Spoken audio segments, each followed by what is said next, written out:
प्यारे विद्यार्थियों, श्री राम स्कूल की ऑनलाइन क्लासेस में आप सभी का हार्दिक स्वागत है।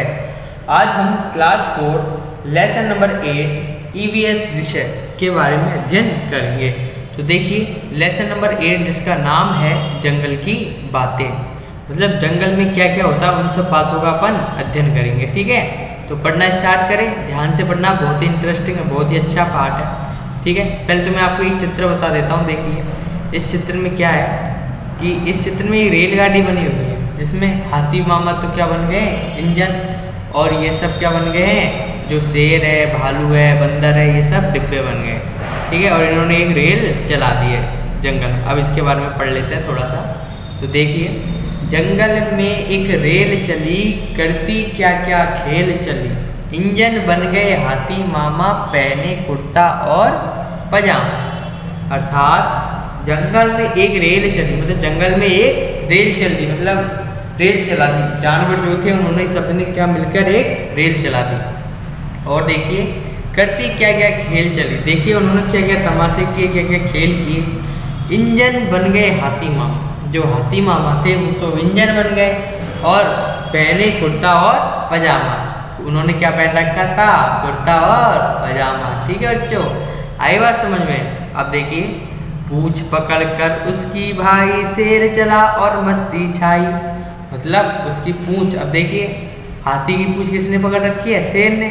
तो बोल रहा है कि पूंछ पकड़कर उसकी भाई शेर चला और मस्ती छाई। हाथी की पूंछ पकड़कर शेर चल रहा है और सभी को मस्ती आ रही है, मतलब खूब मस्ती मौज कर रहे हैं।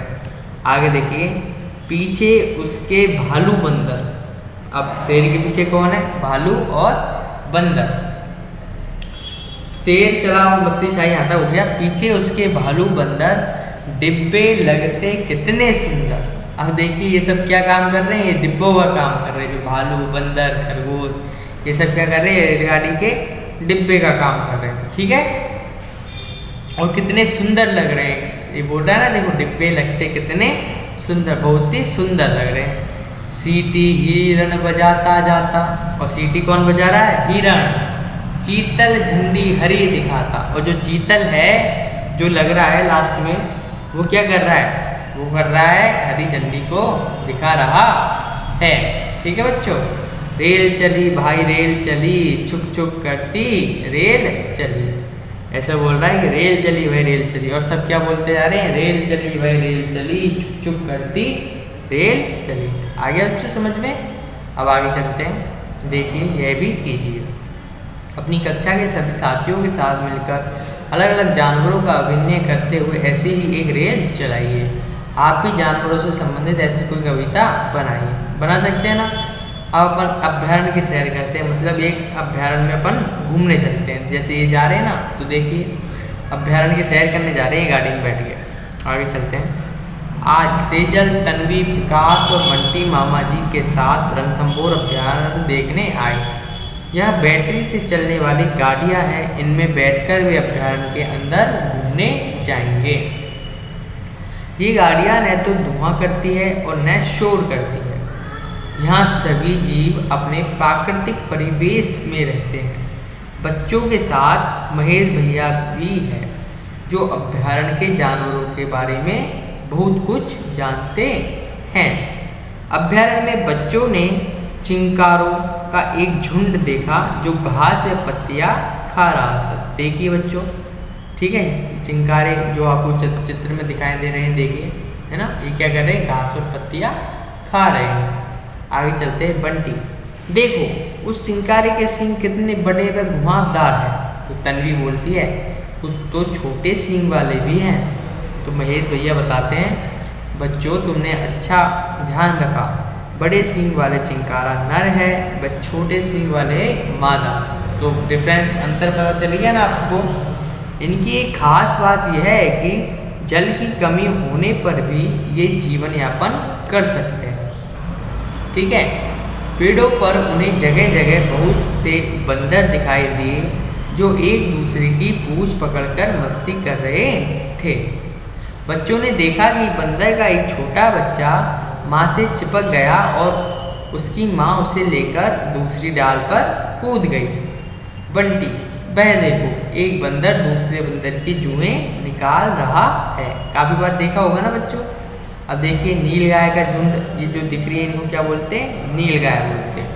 अब प्रकाश बोलता है, उधर देखो, वह गाय और हिरण जैसा कौन सा जानवर है जो गाय जैसा भी दिखता है और हिरण जैसा भी दिखता है? तो सेजल बोलती है, हाँ देखो, इनमें कुछ बड़े व गहरे नीले रंग के हैं, व कुछ भूरे रंग के हैं। तो प्रकाश भैया बताते हैं, ये नील गाय हैं। वो जो भूरे रंग की दिख रही हैं वह मादा है, वह गहरे काले नीले रंग वाला नर है। ये कभी कभी खेतों में घुसकर फसलों को नुकसान पहुंचाते हैं। आया बच्चे समझ में? अब तन्वी की बारी, देखो क्या बोलती है। अरे देखो सूअर, और उस तन्वी को क्या दिखता है? सूअर दिखता है। तो महेश भैया बोलते हैं, हाँ यह जंगली सूअर है, यह बहुत ताकतवर होते हैं और इनके झुंड भी खेतों में घुसकर नुकसान पहुंचाते हैं। ठीक है बच्चों, अब हमने पढ़ लिया। अब कुछ क्वेश्चंस आ गए वापस, सोचिए और बताइए। बच्चों ने अभ्यारण्य में चिंकारों का एक झुंड देखा। आपने किन किन जानवरों को झुंड में रहते हुए देखा है? कौन से जानवर अकेले रहना पसंद करते हैं? ये सारी बातें आपको बतानी है बच्चों, आपके लिए क्वेश्चन है। ठीक है, झुंड में रहने से जानवरों को क्या फ़ायदे होते हैं? उनकी गाड़ी अभ्यारण्य आगे बढ़ी जा रही थी। ठीक है, अब देखिए बाघ दर्शन, मतलब क्या दिख गया उनको? बाघ दिख गया। अब चले आगे, देखिए बाघ को देखते हुए सब क्या कर रहे हैं? बाघ को देख रहे हैं। अब देखिए बंटी, महेश भैया हमें बाघ कब नजर आएगा? हमें उसे देखना है। तो महेश भैया बोलते हैं, आगे एक तालाब है, वहाँ बाघ पानी पीने आते हैं, वहाँ दिखाई दे सकते हैं। रास्ते में बच्चों ने मोर, खरगोश, नेवला आदि कई जानवरों को देखा। घूमते हुए वे तालाब के किनारे पहुँच गए। काफ़ी देर इंतजार किया। अचानक महेश भैया ने सबको चुप रहने के लिए कहा कि सब चुप हो जाओ। तो महेश भैया बोलते हैं, सुनो, बंदर और चिड़िया का शोर, बाघ कहीं आसपास ही है। सभी ध्यान से चारों तरफ देखने लगे। थोड़े ही आगे उन्होंने देखा, झाड़ियों में से निकलकर एक बाघ आराम से चलता हुआ पानी तक पहुंचा। मामा जी ने अपने कैमरे से उसके बहुत से चित्र लिए। बाघ के जाने के बाद महेश भैया ने बताया कि बाघ अक्सर अकेला ही रहता है, जबकि बाघिन अपने बच्चों को 1-1.5 वर्ष तक अपने साथ रखती है। वह उन्हें आवाज़ें पहचानना, शिकार करना, झपट्टा मारना आदि सिखाती है। इनकी सूंघने की शक्ति बहुत तेज होती है। वह उन्हें रात में भी दिखाई देता है। ठीक है बच्चों, आई बात समझ में? अब देखिए वापस कुछ क्वेश्चंस आ गए जो आपके लिए हैं, इनके आंसर आपको देने, सोचिए और लिखिए। जो मैं पढ़ के बता देता हूँ। देखिए, अभ्यारण्य में बैटरी वाली गाड़ी ही क्यों चलाते हैं? दूसरा क्वेश्चन, बाघ को देखकर बंदर व चिड़िया शोर क्यों मचाते हैं? अगला पॉइंट, आपने और किन किन जानवरों को शोर मचाकर संदेश देते देखा है? बाघिन के बच्चे अपनी माँ से क्या क्या बातें सीखते होंगे? अगला क्वेश्चन, आपने किन किन जानवरों के बच्चों को उनकी माँ के साथ देखा है? नेक्स्ट क्वेश्चन, अगर हम जंगलों को काटकर कम करते जाएंगे तो बाघ चीते जैसे जानवर कहाँ जाएंगे? अब ये सारे क्वेश्चंस के आंसर आपको देने हैं कमेंट बॉक्स में कमेंट करके। ठीक है बच्चों, आपको करने हैं सारे क्वेश्चन।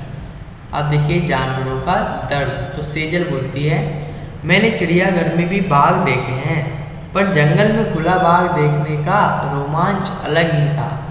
तो प्रकाश बोलता है, हाँ बेचारे चीतल चिड़ियाघर में वे इस तरह कुलाचे भी नहीं भर पाते। अब आगे देखिए महेश भैया क्या बोलते हैं कि बंद पिंजरे में उन्हें यह आज़ादी कहाँ? बिल्कुल सही बात है, बंद पिंजरे में तो वो कुछ भी नहीं कर सकते। बच्चों सोचो, अगर तुम्हें भी कोई तुम्हारे परिवार से अलग कर दे और पिंजरे में बंद कर दे तो तुम्हें कैसा लगेगा? इसलिए अब लोग जानवरों को खुले में उनके प्राकृतिक पर्यावरण में रखने के पक्ष में हैं। हमें भी जानवरों के दर्द को समझना चाहिए। सोचिए और बताइए। ये कुछ क्वेश्चंस है जो आपको करने हैं बच्चों, पढ़ लेना इनको, ठीक है, और सारे क्वेश्चंस के आंसर मुझे देना, ठीक है। अब देखिए, हमने सीखा कि जानवरों को उनके प्राकृतिक परिवेश में संरक्षण देने हेतु अभयारण्य बनाए गए हैं। जानवर अलग अलग तरह से व्यवहार करते हैं। अगला है, कुछ जानवर झुंड में तो कुछ अकेले रहते हैं। हमें जानवरों को परेशान नहीं करना चाहिए और उनकी मदद करनी चाहिए। उनका सही विकास उनके प्राकृतिक परिवेश में ही हो सकता है, ठीक है, सही बात है ना, बिल्कुल, ठीक है। अब देखिए, जाना समझा। अब बताइए, चिंकारा, नीलगाय, बंदर और जंगली सुअर की कोई एक एक विशेषता बताइए। बता सकते हैं ना, मैंने बता दिया आपको। अब देखिए, जानवर उनके प्राकृतिक परिवेश में ही खुश क्यों होते हैं। और नेक्स्ट क्वेश्चन है, हम जानवरों की क्या मदद कर सकते हैं। ये सारे क्वेश्चंस आपको करने हैं, मुझे कमेंट बॉक्स में कमेंट करके बताना है। तो देखिए, हमें क्या शिक्षा मिलती है इस पाठ से। वन हमारी प्राकृतिक संपदा है, इसका संरक्षण हमारा नैतिक दायित्व है, ठीक है बच्चों। ये अपना चैप्टर होता है समाप्त। इसमें अपन ने बहुत अच्छी अच्छी बातें सीखी, ठीक है। अब आपको इस चैप्टर में कोई भी समस्या हो तो कमेंट बॉक्स में कमेंट कीजिए। हमारे चैनल को लाइक कीजिए, शेयर कीजिए और सब्सक्राइब कीजिए। धन्यवाद।